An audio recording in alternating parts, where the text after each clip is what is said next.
afternoon. It's me again. Um, this last day's diary isn't working out pretty well. Should be every day, but it's not happening every day. Well, last night I realized that I've been robbed again for the third time in 2 months.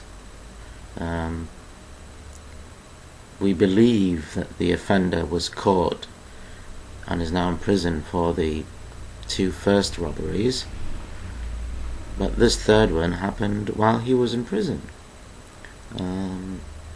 within this last week.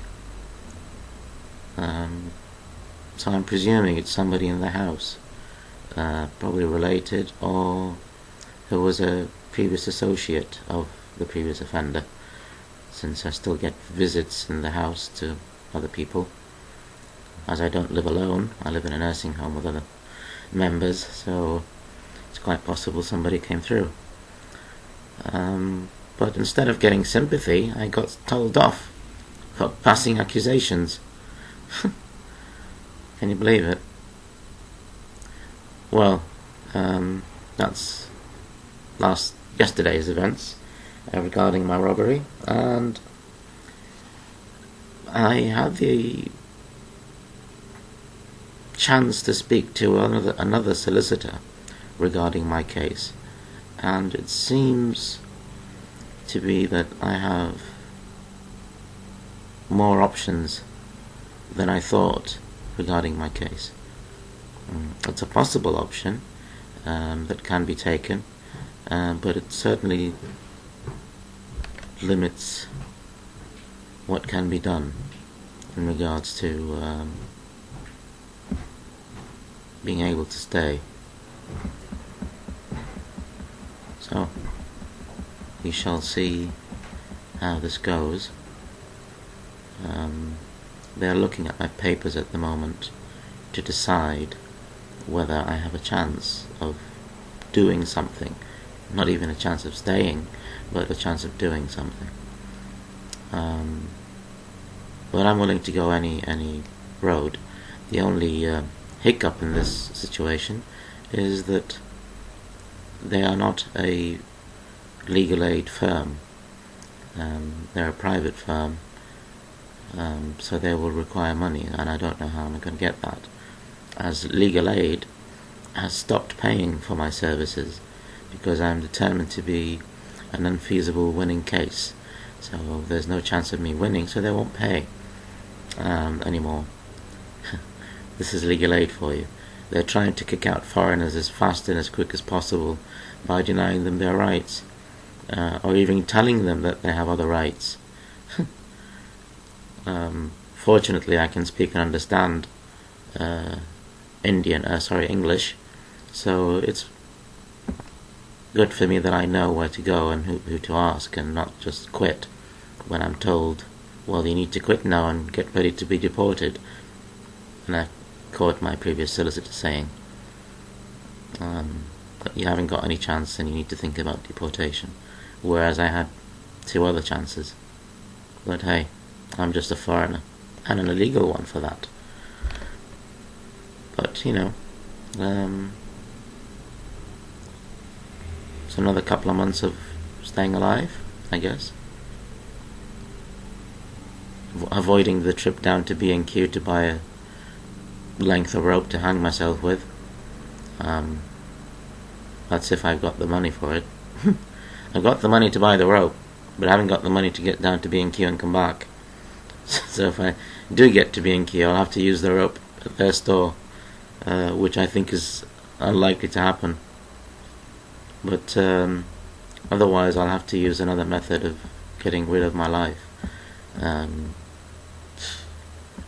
I don't know, but it gives me a chance to live for now.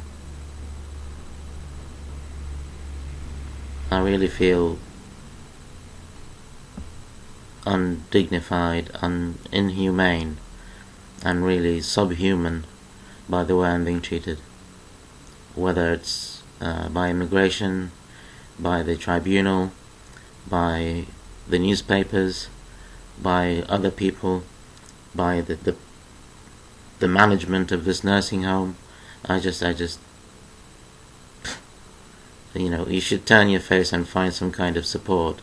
But even the thieves who robbed me third time in 2 months have no compassion that this person is dying and this person has nowhere to turn to, and all I've got is a couple of rings and a couple of items of jewelry that have been robbed. I don't even have that. I could have sold them and raised the money to pay for my lawyers. I can't even do that.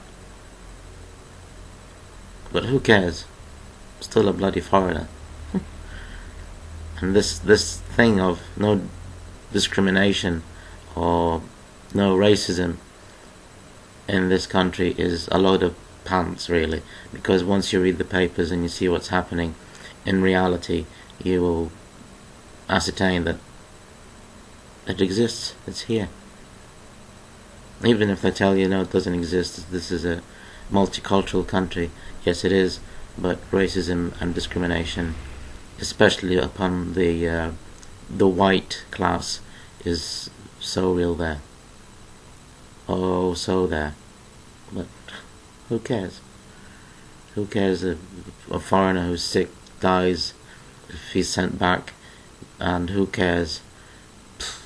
It doesn't matter if 2 more terrorists live in the country and get paid to stay and for the privilege of staying here.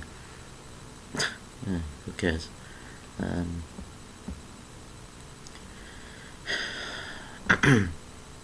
I wish I could just die right now. But there is that little thing in me that's called little hope, sparkle of being a human being. That's still there. And the hope that humanitarian treatment still exists